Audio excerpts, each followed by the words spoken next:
ये बताना चाहता हूँ आप लोगों को हक़ाइक़ बताने के लिए कि पिछले 1 साल में तकरीबन कोई 88,000 मैनहोल कवर्स हैं जो Karachi water and sewerage corporation ने मुख्तलिफ जगहों पर लगाए हैं। 88,000 और इस 88,000 में ये मैं आपको 30 नवंबर तक का फिगर दे रहा हूँ।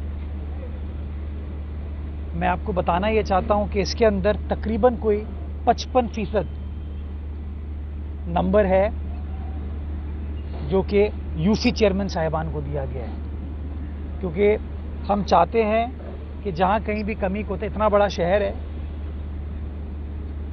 उस शहर के अंदर लोगों के मुख्तलिफ इशूज़ होते हैं तो वो यूसी चेयरमैन आइडेंटिफाई करता है। और हमने ये टास्क दी हुई है अपनी टीम को कि जैसे इस तरह का कोई इशू उनके सामने हाईलाइट हो तो आप उसका मदावा करें।